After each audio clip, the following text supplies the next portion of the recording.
Hey, everybody, welcome back. The Curt Schilling Baseball Show is almost at half a century, show 49. And we're going to kick it off with I don't want to say it's one of my favorite places to go, but now that I know John is a Yankee fan, I'm going to rag the dog snot out of the Yankees every chance I get. So, Bill, I'm still, well, first off, hello, Bill. But secondly, I'm a little perturbed that you hadn't informed me earlier that of John's allegiance. I found out when you found out, and Right. Just to be totally transparent, I grew up a Met fan. Well, that's okay though. I feel that's the different. I feel sorry for you. Correct. As you know, as appropriate. But yeah, John hiding this Yankee thing. You know, this is almost like coming out of the closet. Yeah. You know, well, then start reading doesn't these make stats. A bad person. Yeah, we're going to start right now. The quote, "We're not showing up." That's going to be prominent here. They lost last night. They're 60-61, and they are below 500 for the first time this year. When they were 15-15, they were at 500 on May 1st. They have not been under 500 this season. 1995, and you know, I'm getting old. And when I think 1995, I'm like, oh my gosh, yeah, that was like middle of my career a couple years ago. That was 28 years ago. That was the last time they were at 500 or below 28 years ago. But the quote, Aaron Judge said, "We're not showing up." That's what it comes down to. We're not showing up when we need to, especially down the stretch right now. And we've gotten every opportunity to keep ourselves in the race, but we're not capitalizing on what we need to. The Braves have outscored the Yankees 18-3 in the series. And New York's losing streak is now 4. It's now 5. It's now 5. Yeah, that's 5. my bad. I didn't catch that. So do they start a new series today? No, they're off on Thursday. They start again on Friday. Yeah. Okay, so they played. That would be 14 series now since the first. Yep. And they've only won 1. Yeah. Lost or tied the other 12. Which is the exact opposite of what you try to do. They punched out 16 times in the series finale on Wednesday, which made it 42 for the 3-game set against the Mariners, who we're going to talk about as well. Booney said, "We stink right now. We acknowledge that. Acknowledge where we are, which is we're not very good right now. We understand that. Certainly this is a low point for us. The silver lining in all this is in front of us, and we control that, and we understand that. So the season's not fixable." And John, we were talking before the show, and John had mentioned that, and I think John was doing one of those, "Hey, I've got a friend who said this," when it was actually him that said it. They need to blow it up, and they need to trade Judge, trade Cole, fire Cashman. No, and no. All right. First of all, in this day and age of massive contracts, you can't blow it up. All right. That's the first thing. Second thing is, I've said this before, and I know it doesn't placate people, but you have to understand something. The game's hard. Sometimes bad things happen to good people, as is the case with Aaron Boone. What you don't need to do is that they have talented players who aren't having good years. And if this team, Bill, if I said to you that this team was 40-10 after 50 games next season, would you be stunned? No, it would mean they were healthy. Right. Yeah, listen, everybody has injuries. Some teams have it worse than other teams. What you don't hear and speaks to, so think about this. New York is the one place where there's a controversy even when there isn't. The media in New York is some of the worst, a composite of some of the worst. They're always looking for an angle, always looking for a story. It doesn't have to do anything with the games. You have not, and Bill, maybe I missed something, but there has not been a big story out of New York this year, other than they're struggling. Right. No, so-and-so is not playing hard. So-and-so hates so-and-so. This guy's demanding a trade. None of that stuff, which can turn a situation like this into a blow-up.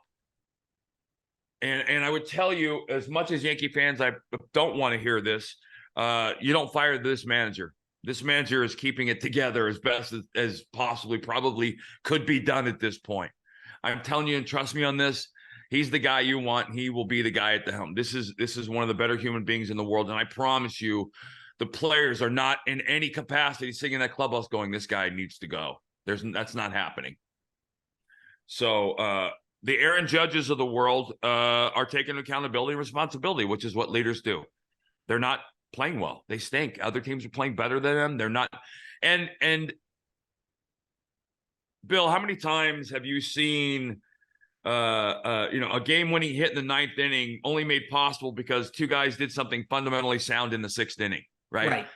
The game-winning hit generally isn't the reason you win. It's the reason the end of the game score looks the way it does. But there are certain things that happen in innings 1 through 8 that good teams do every day.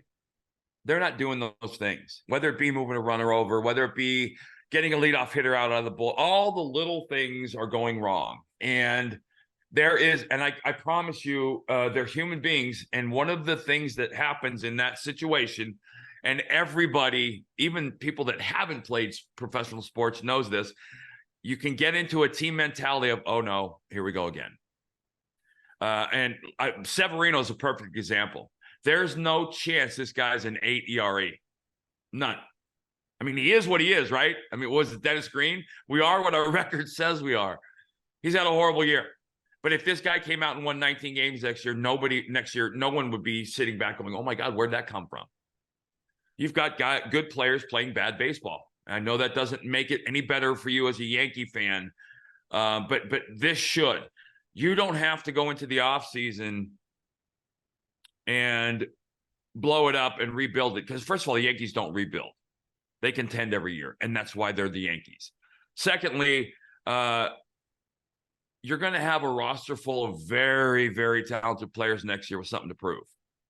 And that's a good thing. Yeah, hungry players are good things. Yes, hungry big league players are good things. And that market and you fans in Yankee Stadium will ensure that these guys show up in the best shape of their career and that, they get off to a good start and all the things that go with that as long as they're staying healthy.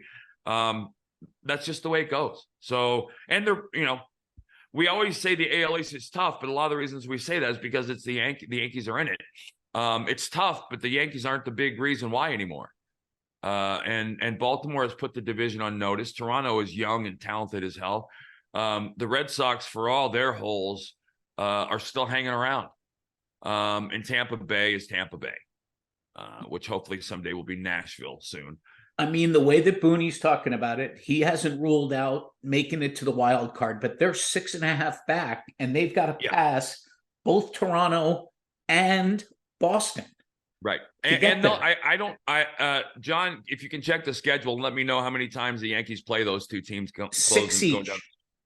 Okay. So they have home and homes with both those teams. Okay. So your destination, your destiny is still in your control. Right. Yeah. You've changed the difficulty level to must win, but it's still within your control. And so, but no, don't blow it up. Don't fire people. Nobody deserves to be fired. You can't fire the players. The people that are screwing this up, you can't fire. You can trade them, but again, you're talking about a team with a lot of untradeable contracts, and you don't get any better doing that because then you have to go out and sign all those players. It's one of the things, jumping across the league. Aaron Nola is a free agent after this season. The Phillies, I think, are one starter away from being serious, legitimate World Series contending team. And if you let Nola go, you have to go out and sign 2 starters instead of 1. One of them being like an Aaron Nola. So anyway, Matt Brash and the Mariners. I took a peek behind the numbers at the Mariners. And Brash has certainly improved. He is he's punched out, I think it's 85 guys in 51 innings. Anyway, he's a setup guy with a lot of holds. He's 98th percentile in whiffs, 99 in simple strikeout rate, 99 in barrel rate, which means for those of you that don't buy into a lot of these stats, which some of them are kind of crappy, barrel rate is just basically how hard of contact you give up, how often a hitter squares the ball up against you. He's in the top 1%. So guys are swinging and missing a lot. He's not walking as many, which is one of the reasons why the Mariners are where they are. you've got to think at some point, and we all do this, right? It's mid-August, you're getting to September, you're looking at the standings, and you kind of ponder in your mind, what would it be like to meet up with these guys, with Castillo, Kirby, and Gilbert. I've said before, and Bill, we've talked about this, your playoff pitching staff isn't 11 to 12 to 13 guys. It's 3 starters, and it's 4, maybe 5 relievers, maybe. It's 8. Your 3 starters have whips under 1.1. They're going to be guys that'll probably, each of them is right around 6 innings to start, which is today is like, Paul Bunyan-esque. But they've got to start worrying people. Now, Bill, I'm not as tuned into them offensively as I might be otherwise. They're 1 game back in the wild card race, and that was going into last night. Well, offensively, between Cal Raleigh hitting home runs, he's the second fastest to 50 home runs at the start of his career for the Mariners. Alex? Behind A-Rod. Yeah. Second fastest. Wow. I didn't know that. Yeah. But offensively, and you've heard me say this, Bill, we've talked about, you don't hit your way to a World Series trophy. No. I think the last team to do that was the 2002 Angels. I've said that a couple of times. But these guys, and swing and miss pitching, you have to have swing and miss pitching in October. All 3 of these guys are that. Their bullpen is lethal with, Brash is not what I would call a setup man. I think he's more of a stopper. Right. You bring him in the 6th inning in a situation with 2nd and 3rd in a 1-run game, and that's the scenario I was just talking about earlier. You win the game in the 6th inning, even though you might score the run in the 9th, because interesting. And I got to tell you, I'm going to say it again. One of my favorite cities in baseball to play in. Seattle is as liberal as it is full of East Coast baseball fans who are passionate, love their baseball, are great and smart and fun to play in front of. And being somebody who likes rain, it's always pleasant in Seattle. Across the continent to the state of Florida, and some stories that are well, let's talk about something positive before we go down the rabbit hole.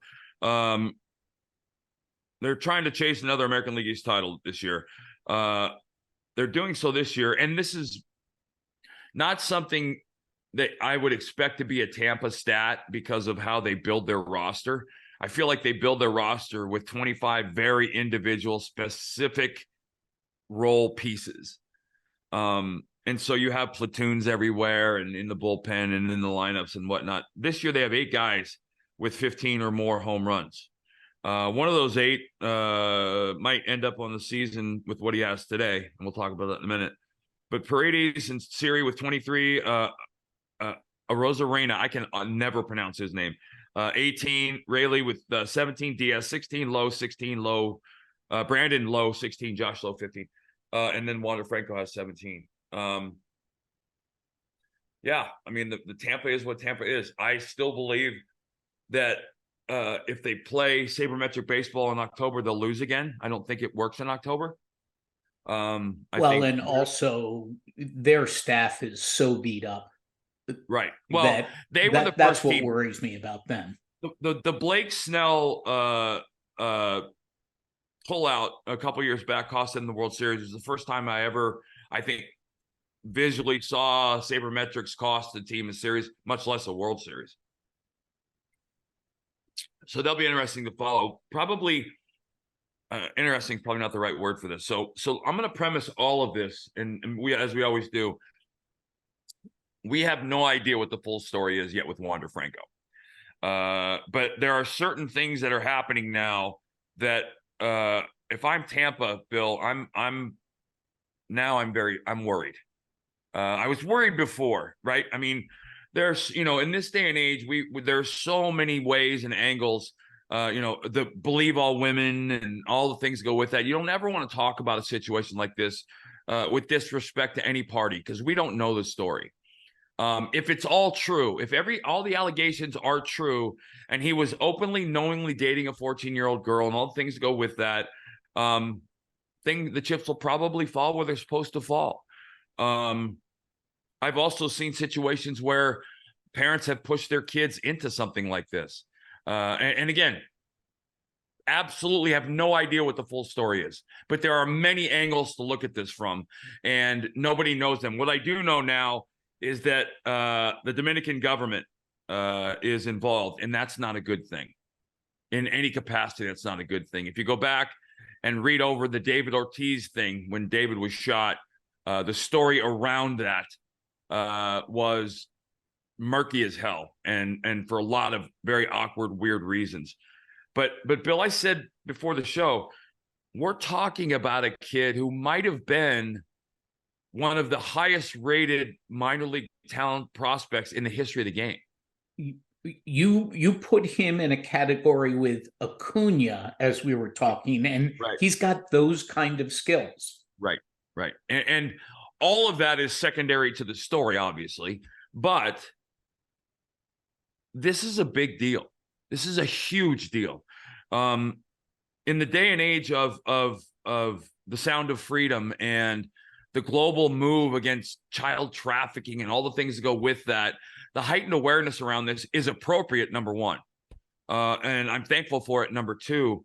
But there are so many questions I have about this. And so rather than us delve into the details, we're going to wait until more. And I do appreciate, and I said this to you earlier, Bill, it feels very weird because the media is treating this as the media should, which is they're not trying to be first. It feels like everybody's trying to be right. Yeah. But a source close to the matter, which means a writer could have made this quote up because this is what they do. But there's a quote, source close to the matter says, quote, very unlikely that Wander Franco will play in Major League Baseball again, judging by the results of the investigations that are currently being carried out, which directly commit him to the accusations against him, unquote, end quote. Don't know if that could have come from the writer that wrote the article, for all we know. So let's wait and see, but I don't see this ending in a good way in any possible way. And well, he's on administrative leave, which means he's not with the team for at least 6 games. And they just brought up their number 6 prospect in their minors to play shortstop, this kid Basave. And I haven't seen a Wander Franco quote anywhere saying no, completely false, and I will fight this to the end. That correct. And at a minimum, you see that from everybody in this situation. Most of the times it's crap, but you see it, and I haven't seen that, and that bothers me in more than one way. And if this young lady is a victim in all of this, then I pray that it's resolved and she gets out and goes on to live a life that she deserves to live. So enough with that. Let's go to Miguel Cabrera, who is a first ballot Hall of Famer, hit his 509th career home run. And I'm embarrassed to tell you, and I said this, Bill, I forgot he was playing. Detroit has had and is so bad that it's been hard to even reference them. And he's on a farewell tour, which he should be. Miggy was once a generational talent. But he ties former teammate Gary Sheffield for 26th on the all-time list. He's getting fishing poles and all these other things. A tackle box from Minnesota, fishing pole, tackle box, and a hat. And then Joe Mauer was there to present it to him. I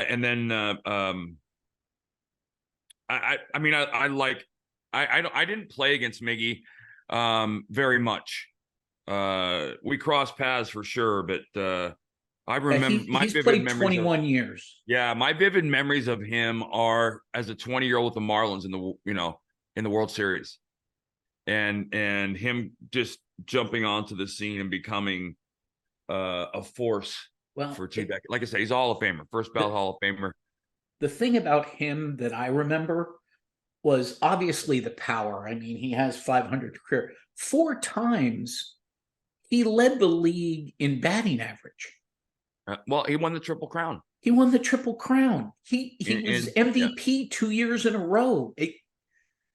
Yeah. And unfortunately, he did it for a horrible team. Yeah.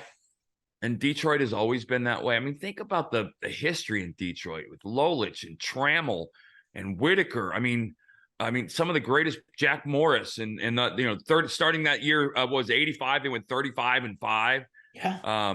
There is a legendary history in that town.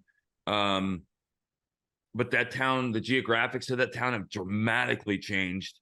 And socially, it's a very different place. And Major League Baseball is out of the reach of a lot of if you're middle class in America, you're not going to a couple games this weekend for the series because of the cost. And so when that happens, teams fall off the radar, and they've fallen way off the radar. And that's sad. It really is, because that is a franchise in a city with a lot of great Major League history. All right. So real quick, I had a chance to spend the weekend, Friday, Saturday, and Sunday, first in Arizona and then in Philadelphia for a couple reasons. And I'm going to kick myself, but I will bring it on the next show. Went to Arizona to celebrate the 25-year anniversary of the organization, which is amazing. And there were a lot of former players there, and it was one of those. It's always fun. It's always fun.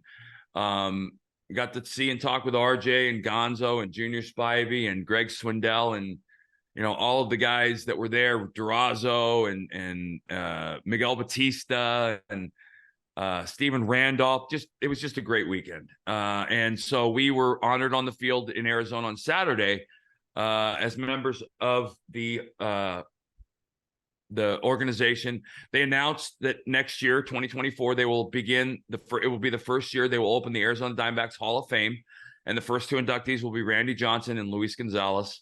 Shock, I know, but two probably more deserving guys couldn't be better for that first class. Very happy and very proud for both of them. And then hopped on a red eye, got in at 7 a.m. for a 1 o'clock afternoon game for the 30-year anniversary of the 1993 Phillies team. Another phenomenal day. Got to talk with all the guys hanging around that are still, and there were a lot of guys from the team on it. Todd Pratt, Tony Longmire, Lenny was not invited. Apparently Mitch was not invited. Milt Thompson, Jim Eisenreich, Wes Chamberlain, Larry Anderson, Mickey Morandini, Dave Hollins, Kevin Stocker, Roger Mason. Yeah, so Ben Rivera, Tommy Green, and we hung out. And I was actually kind of shocked. Mr. Middleton, the Middletons are now the owners of the Phillies. They've been a Philadelphia stalwart for decades. Presented me with a ring. It was a 2022 National League Championship ring. But apparently all of the Wall of Fame members got the ring, and I'll actually, Bill, I'll bring it and show you on the next show. But the Wall of Fame members got a ring, and it's in this case that probably costs $1,000 by itself. And it spins, and the ring itself, you can remove the top, and inside the ring is a piece of the baseball from Game 5 of the 2022 series. I was stunned. It's gorgeous, beautiful. Certainly didn't have to do that, but incredibly appreciative of the fact that the Middletons thought of us, and the fans in Philly were amazing to me and my family, as they've always been, and I'm so grateful for that, and being able to be a part of that and be a part of their memories. So it was a great weekend, capped off by an even better week, though, I'm going to tell you. You're going to hear, after we're done here, a couple of sound bites from Hall of Famer Rod Carew, who I know Bill and John got to sit in and listen. So I don't know what it sounded like from the outside looking in, but my God, was it a blast to do. I had a chance to talk to Mr. Carew this week, and we just talked baseball. And he told some unbelievable stories, some incredibly cool stories about well, there's a bat flip, and then you'll hear the Catfish Hunter story. I don't know if those are both planned, but those are both in the interview, and we're going to run this interview. Bill, when are we running the whole thing? We're going to do it the day after Labor Day. The day after Labor Day, guys. And you're going to want to hear it. And that's 35 minutes of gold. I loved it. I loved it because Mr. Carew was one of those guys that when I played, I talked to and picked his brain, and listening to him talk, and he's class. He is the epitome, always has been, always was the epitome of class, and a Hall of Famer, MVP, Rookie of the Year, like 17, 18-time All-Star. But the conversation was unbelievable. So what you're about to listen to is a story involving Bob Gibson, Catfish Hunter, and Rod Carew.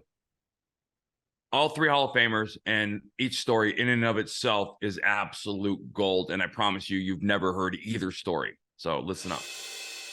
But the respect thing to me is tragic. The lack of respect for the game.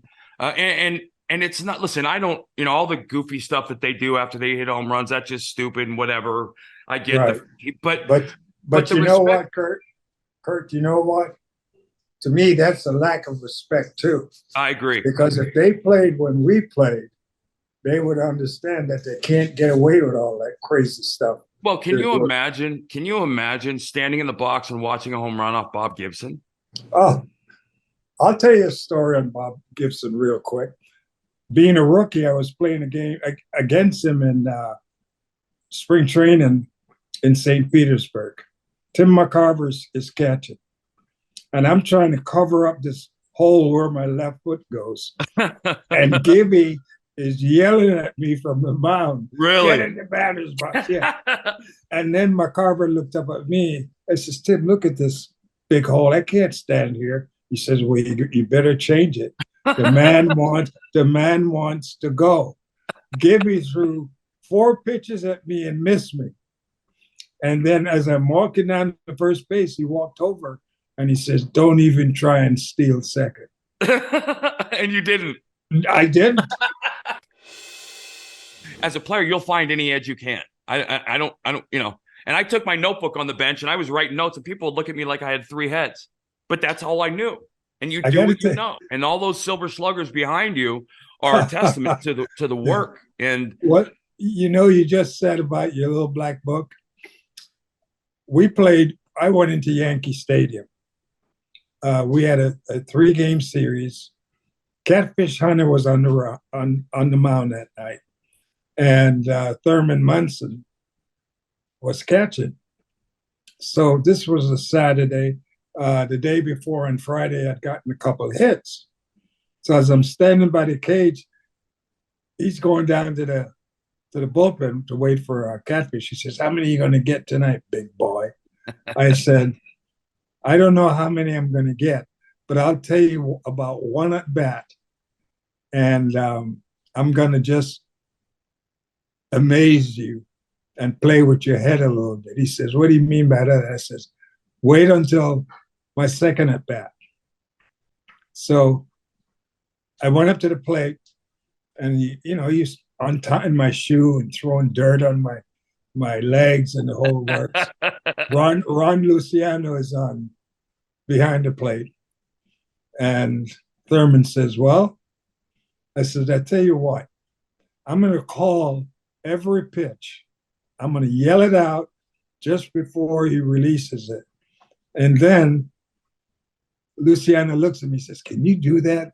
I says, yeah, it's a piece of cake. So the first 2 pitches he threw me was fastball down and in, slider down and in. So I called both of them.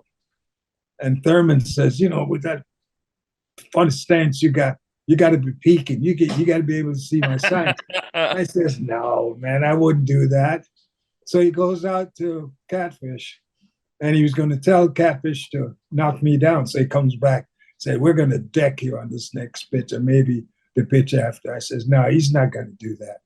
He says, he has respected me as a player for the years that I've faced him. And I've respected him. I've never shown him up, nothing. So now here comes the third pitch. And as he releases, I said, fastball away, double down the left field line. Fastball away, I hit double down the left field line. I'm on second base, and all you could see was Luciano giving me the, So the next day, Thurman comes in. He says, how'd you do that, man? So I pulled out my little black book, and for all the time that I've faced catfish, it was the same pattern. So I knew what I was getting. Yeah. And that's why I could, he said, I got to get one of those black books. Maybe it might help you out a little.